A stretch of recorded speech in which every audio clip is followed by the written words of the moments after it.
Presidente del Círculo de Economía de Guayaquil, el economista Larry Yumibanda. Economista, sería importante a esta hora, ¿no?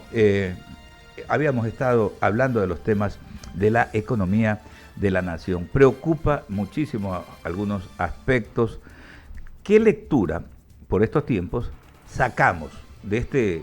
Ya estamos entrando prácticamente al mes de junio, ¿no? Y con esto se completaría el primer semestre del 2024. ¿Qué lectura podríamos sacar del manejo de las finanzas públicas en el país? Bienvenido. Gracias, buenos días a todos ustedes, buenos días a la audiencia. A ver, la desaceleración económica que nosotros ya venimos hablando de esto desde ya algunos años atrás continúa. Desde el rebote del 2021 la desaceleración está en marcha y eso se ratifica en las cifras del gobierno, se ratifica en las cifras del Fondo Monetario Internacional. El Fondo Monetario Internacional dice que la economía va a crecer en el 0.1%, o sea, prácticamente no crecería mucho. Entonces, eso afecta en su conjunto. Afecta, por ejemplo, en la misma ejecución presupuestaria que hace el régimen. Por ejemplo, se está ejecutando menos presupuestos en sectores de salud, en sectores de educación, del primer trimestre del 2024 con respecto al primer trimestre del 2023. Y para darle una cifra nomás, obras públicas, apenas se han ejecutado 4 millones. Y el monto de obras públicas en el presupuesto inicial 2024 es 400 millones, o sea, representa apenas el 1%. Entonces, adicionalmente a esto, ¿por qué sucede la baja ejecución presupuestaria?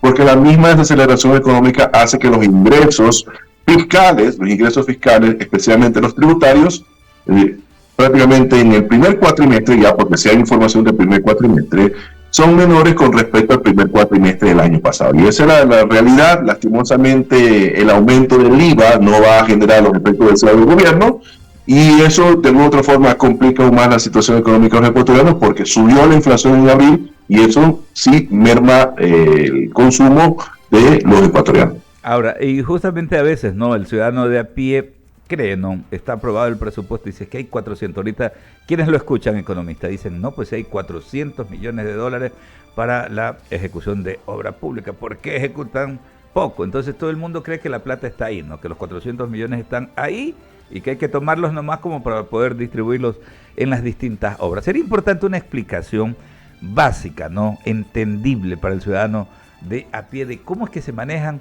esto que siempre decimos, ¿no? El presupuesto es eso, es un presupuesto, pues, ¿no? Es una proyección básicamente que se hace. Porque no se han hecho las optimizaciones del caso.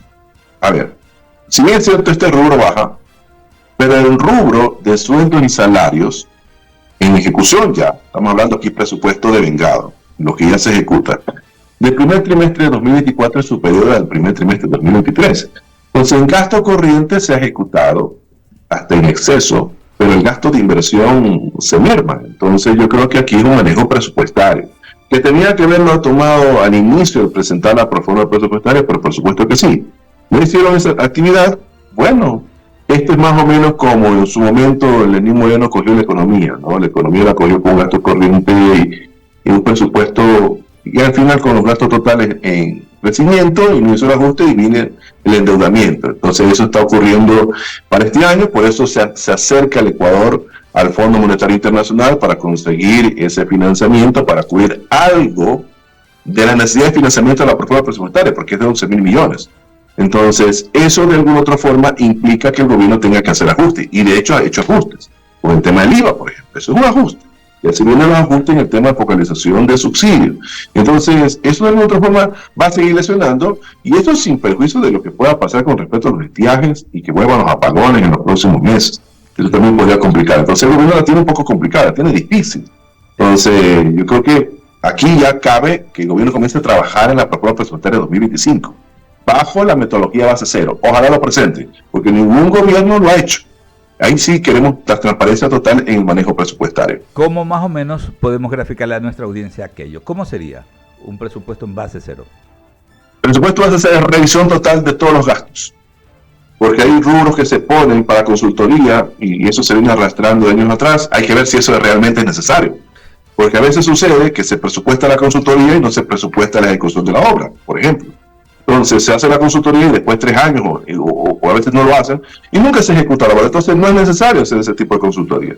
Entonces hay otros rubros, por ejemplo, de ciertos beneficios sociales que a veces uno por los medios de comunicación se entera de lo que pasa, por ejemplo, en SELEC o de lo que pasa, por ejemplo, en ciertos ministerios. O sea, realmente hay que hacer una revisión total de presupuesto. Siempre a nosotros nos entregan ese documento donde hay cifras macro, hay que revisar detalle a detalle y esa información lastimosamente no existe de forma pública.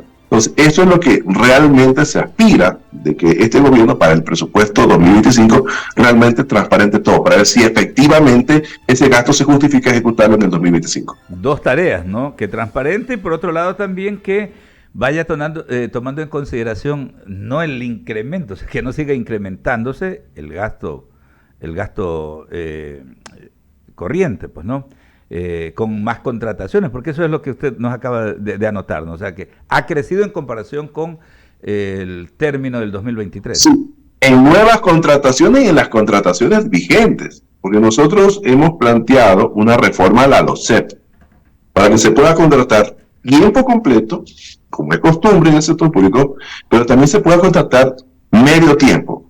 En la LOCEP existe la figura de la jornada excepcional. Esa jornada excepcional hay que clarificarla y ponerla claramente en la ley, eso ya dependerá del presidente y de la Asamblea Nacional, de que se pueda contratar medio tiempo. Porque hay instituciones públicas que por falta de presupuesto el personal no está haciendo absolutamente nada. Entonces, ¿para qué usted tiene una persona que le paga $3,000, $2,500, $1,500, si no está haciendo absolutamente nada porque no tiene presupuesto? Entonces, hay que hacer una especie de revisión ahí, y eso yo creo que le permitiría al gobierno y a cualquier gobierno hacer un ahorro. Ojo, esta jornada de medio tiempo se ejecuta en las universidades. Hay profesores inclusive con nombramiento que tienen medio tiempo, porque no se puede aplicar a toda la función ejecutiva. Pero por supuesto que sí, ¿no? Eso es loable. Ahora, antes de ir con Enrique San Martín, algo adicional de mi parte. ¿Qué se podría hacer en el tema de las asignaciones, las transferencias que mensualmente hay que hacer a los 3 niveles GACS? Prefecturas, municipios y gobiernos parroquiales rurales. ¿Por qué pregunto esto? ¿No? Porque también es permanente, en estos tiempos, claro, hay un retraso. Ha habido un retraso en la entrega de las transferencias. Pero es notorio, y yo varias veces les he dicho incluso a los representantes de la Asociación de Municipalidades o del CONGOPE, señores, ¿ustedes cuándo presentan una contraparte? Es decir, vamos a optimizar la utilización de los recursos. Yo nunca escucho eso, ¿no? Yo veo más bien que continúa esto de los festivales musicales, de los bailes y las contrataciones de artistas, pero vemos que no hay, pues, la ejecución de los proyectos de agua, saneamiento, recolección y tratamiento de las basuras, por citar un ejemplo, que son cosas elementales y son competencias directas de los GACS municipales. Entonces, ¿qué podemos hacer en ese tema? Porque sabemos que hay, pues, las asignaciones presupuestarias ya directas y las otras que evolucionan de acuerdo a los ingresos petroleros. A ver, eso está marcado en la Constitución y en la ley, y eso tiene que ser automático. Ni siquiera se debía haber tratado esto a través de la Asamblea como una reforma a varios cuerpos legales que implica justamente esa asignación. No debería existir, eso debe ser automático. Ya la segunda parte es, bueno, ¿qué hacen los GACS con los recursos? Eso sí le corresponde a la Contraloría General del Estado. Sí, entonces, que haga y también habrá que ver si se hace una reforma al CONTAP para que aquí la cuestión es que aquí podría llamarse centralismo, pero debería haber reglas microfiscales para ellos, así como existen reglas macrofiscales para el gobierno central, debería haber reglas microfiscales, o sea que 60% para obra pública, 40% para gasto corriente, para poner un ejemplo. Pero eso lastimosamente en ciertos municipios pequeños no ocurre. Entonces, usted acaba de mencionar, se gastan los recursos en contratación de personal en exceso en ciertos gastos. En otros, por ejemplo, en gastos que de alguna forma, de acuerdo a la circunstancia económica, no son prioritarios. Lo prioritario es el agua potable, lo prioritario es el mejoramiento de las calles, aceras y bordillos, etcétera. Entonces, yo creo que aquí debería haber, es decir, un debate profundo, que el mismo CONGOPE, que el mismo AME presente reformas legales al CONTAC para que existan reglas microfiscales. Entonces, yo creo que por ahí, pero lastimosamente a veces los que lideran estos estos gremios están más preocupados de pedir los recursos que de ser más eficientes al utilizar dichos recursos. De pedir los recursos y de estar apuntando a la reelección. 7:11. Conversando a esta hora con el economista Larry Yumibanda. Enrique San Martín con otras inquietudes. Gracias, Alberto. Hola, Larry, ¿cómo estás? Anteceder nada más que para quienes nos van sintonizando por radio, estamos dialogando con el economista Larry Yumibanda, presidente del Círculo de Economía de Guayaquil. Nos pueden sintonizar a través del dial 98.9 en FM y 99, qué buena radio. Larry, complementando las preguntas que te hizo Alberto, ¿hay, aparte de los organismos multilaterales, otros que puedan financiar, entre comillas, el presupuesto del Ecuador? ¿Por qué hago esta reflexión? Ayer pero en todo caso anunciaba el ministro de Economía, Juan Carlos Vega, sobre estos puntos del Fondo Monetario Internacional. Obviamente no precisó detalles, pues si bien es cierto hay un acuerdo verbal, pero aún no se ha concretado. Se entiende que en las próximas horas lo harán. Son 4.000 millones. Me llama la atención es el tema de las tasas de interés con relación a los otros dos acuerdos. Creo que bordea el 5%, o sea, es una tasa elevada, bastante elevada. Pero te digo, Larry, quiero tu análisis sobre esto y lo otro. No hay otra forma de seguir, generando recursos a través de préstamos externos, porque internos no lo veo posible. ¿Cuál es tu criterio? A ver, de acuerdo a la ejecución presupuestaria que presentó el Ministerio de Finanzas, y eso lo va a tratar la Asamblea Nacional, apenas en endeudamiento interno han obtenido 1.700 millones vía colocación de bonos. No dicen con quién, pero nosotros asumimos que puede haber sido el BIES. Okay. ¿Sí? Entonces, en cuestión de endeudamiento externo, apenas han recibido 500 millones. ¿Sí? Por eso aquí es el acercamiento con el FMI. De acuerdo a la comparecencia del ministro ayer, dijo de que, bueno, si bien es cierto, no han firmado el acuerdo, por eso que no pueden dar detalles. Una vez que ya se firme, se publique, ahí sí va a dar detalles. Obviamente todo el mundo se va a enterar. Entonces, de los compromisos de ajuste que va a hacer el gobierno. Pero al margen de eso, también el ministro dijo que si se firma con el acuerdo con el Fondo Monetario Internacional, aunque esta es una retórica que se ha repetido con todos los ministros de Economía, va a venir el doble, o sea, va a venir 8.000 millones. Bueno, siempre van a venir unos 1.500, 2.000 millones adicionales, porque siempre el BIP, siempre la CAF, están financiando proyectos sociales, ¿sí? Pero tiene que tener una contrapartida, o sea, tiene que ya ver el proyecto y la viabilidad del proyecto y este financiamiento que no es de ahora, se viene pidiendo de años atrás y que aparece en el 2024. Entonces, lo veo un poco medio complicado y va a pasar lo que siempre ha pasado en los presupuestos, que se ponen necesidad de financiamiento de 11.000 millones, pero apenas se consiguen 4.000, 5.000, 6.000 millones. Entonces le viene un ajuste fuerte al gasto, y especialmente al gasto de obra pública o al plan de inversión, que es un poco más amplio, y eso hace que, por ejemplo, la economía se desacelere. Entonces, porque pone en el papel una cosa, pero en la práctica sucede otra. Correcto. Y Larry, no tenemos, a más de los organismos multilaterales, no hay otras vías como para seguir sustentando, si se quiere, la economía de este país. Yo creo que es un tema de manejo fiscal, manejo presupuestario, ir revisando semanalmente los ingresos. Los ingresos marchan un poquito desacelerándose con respecto al trimestre anterior, de acuerdo a la última ejecución presupuestaria. Yo creo que el gobierno tiene que ser más efectivo en mejorar el cobro de los impuestos, ¿sí? Y ser un poco más agresivo con respecto a la evasión tributaria. Yo creo que por ahí es un ejercicio, debería ser política de Estado, estar pendiente de que le ingrese recursos. En materia petrolera vamos a estar al vaivén, por ejemplo, de los precios internacionales de petróleo y también de la producción. Pero viendo las cifras del mismo Banco Central en exportaciones petroleras nos ha ido muy bien con respecto al año pasado. Estamos tratando de recuperar los niveles de exportación petrolera del 2022. En 2023 tuvimos un bajón, pero en el 2024 nos estamos algo recuperando. Entonces, se puede decir que el eje de mejoramiento de la recaudación tendrá que ser en el tema de impuestos. O sea, ya se hicieron todas las reformas, ahora hay que cobrarlos. Ahora, por el lado del gasto, por eso que conversaba con su compañero panelista, bueno, hay que hacer la optimización real, porque son 35.000 millones de dólares que se ponen de gasto, pues gasto total. Claro, Pues. claro. Eso tiene que de alguna otra forma ser transparente y efectivamente ver hasta dónde se puede disminuir. Para eso se necesita la metodología de presupuesto severo, para llegar, aunque sea, a un presupuesto de gastos de 30.000 millones. Entonces ya con esas cifras, ya ahora sí tenemos, bueno, el déficit fiscal es de 3.500, 4.000 millones y lo vamos a ir corrigiendo paulatinamente. Entonces, mientras no se haga ese ejercicio, esto no se va a desaparecer a la noche a la mañana. Vamos a necesitar fuentes de financiamiento. Entonces, pero yo creo que adicionalmente a eso hay medidas de política económica que se necesitan hacer para reactivar la economía, para mejorar los ingresos. Entonces, por ejemplo, el tema de las tasas de interés. El tema de las tasas de interés en el mercado interno son sumamente elevadas y hay que hacer una revisión. Temas de seguir buscando incentivos para que la inversión privada continúe, yo creo que eso debe ser la línea. Pero hay que seguir estimulando y mejorando ese indicador de tasa de crecimiento del PIB para este año, que es del 0.1% según el Fondo Monetario Internacional. Sí. Hubiera sido espectacular si hubiera sido el 3%.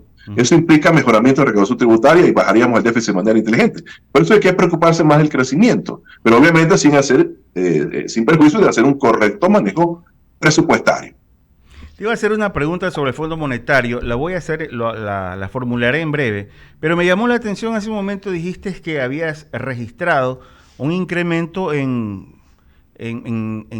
el tema petrolero. A ver, ¿pero esto es producto del incremento en la producción o de pronto por el incremento del barril? Precios. Precios, ok. Por el tema de precios, en los últimos ha comenzado a haber una subida interesante, pero se necesita también que el tema de producción mejore. Algo ha mejorado, pero todavía no llegamos a los óptimos. Sí, no llegamos a los óptimos del 2000, por ejemplo, 22. ¿Cuánto mejorando? ¿400.000 barriles? ¿400.000 barriles eran? Estamos ya por encima de los 400.000 barriles. Estamos por encima de los 400.000 barriles diarios. Ajá. Ok. Ahora, en el tema, Larry, del acuerdo monetario, este acuerdo o preacuerdo con el Fondo Monetario Internacional, de por medio va como una especie de caballo de Troya esta liberación en el precio de combustibles. Yo creo que eso es parte de los acuerdos. Eso no me quepa la menor duda. El tema, y eso es lo que conversábamos en algunas oportunidades, bueno, qué tipo de subsidios vamos a focalizar. Claro. Porque por ejemplo existe el gas industrial, que no es el gas de uso doméstico. O el diésel industrial, que no es el diésel que utilizan las personas al tanquear en la gasolinera, por ejemplo. Entonces, habrá que ver cuál es el paquete de medidas. Pero si van directamente a subir a través del mecanismo que implementó Lenín Moreno, que es el sistema de bandas, sí, que no es nuevo, por si acaso, ya lo implementó Lenín Moreno, va a haber incrementos en la extra eco y va a haber ajustes. Y lastimosamente otra vez se van a encarecer los servicios de transporte y otra vez van a subir los precios de los alimentos. Entonces, ¿quién va a sentir el impacto? Clase media y de efecto ping-pong en la clase popular. Si el ajuste va para ellos, bueno, ya sabemos las consecuencias. Una muestra de ello es el tema del IVA. Entonces, yo creo que eso no debería todavía dar ese golpe, más bien debería enfocarse a un sector que yo considero que ha recibido beneficios importantísimos en materia de incentivos tributarios y lo sigue recibiendo, y yo creo que es el momento que exista el sinceramiento del uso de los combustibles para el sector especialmente industrial. De acuerdo a tu análisis, y Alberto, algo te preguntaba en el tema, en estos momentos el país vive recesión económica y de la mano inflación. ¿Estamos en una época de estanflación, como denominan en economía, o aún o no? Podría darse. No estamos todavía en esta inflación, pero podría darse. Habrá que ver cómo es el comportamiento de los precios ya a partir del mes de este mes de mayo, del mes de junio. Sí, solamente tenemos datos del mes de abril y es producto del incremento del IVA. Habrá que ver si los ciudadanos, por ejemplo, si aumenta el consumo, se disparan los precios, pero si baja el consumo, bajarían los precios. Entonces, puede ser que en el siguiente dato la inflación baje, pero hay que ver qué hay detrás de esa bajada. Si es una bajada por consumo, eso de alguna otra forma tiene un efecto, tiene un impacto. Pero no estamos en esta inflación, sí estamos atravesando por un proceso de desaceleración, ¿sí? Eso sí me preocupa muchísimo porque estamos casi al borde de una recesión. Wow. Si estamos casi al borde, si se vienen unos apagones, esos apagones duran 2 meses, de lleno nos vamos a la recesión. Si eso se logra un poco amortiguar y los apagones que van a venir ¿sí? Por el mes de julio, agosto, según lo ha proyectado el mismo gobierno, va a haber una desaceleración un poco más profunda, pero recesión todavía no estamos. No sé si tenías algo que comentar. Correcto. Sí. Larry, muchas gracias. Siempre te digo con tus ideas claras y las respuestas directas. Y digo algo, hace 2 meses en alguna conversación aquí en este espacio de la radio, ya nos habías adelantado cuánto iba a ser este fondo del Monetario Internacional, 4.000 millones de dólares, y en efecto así aconteció. Me imagino que has de tener algunas cosas también que te guardas, pero lo comprendo. Secretos no revelados. Nosotros investigando nada más, investigamos y apenas tenemos la documentación la compartimos con la ciudadanía, eso es todo. Perfecto, Larry, muchas gracias. Gracias, Larry, un abrazo, buenos días a la audiencia. Gracias. Un abrazo, Larry Yumibanda, presidente del Círculo de Economía de Guayaquil. Correcto, y para cerrar este ciclo, antes de irnos al corte rápidamente, la gente nos pregunta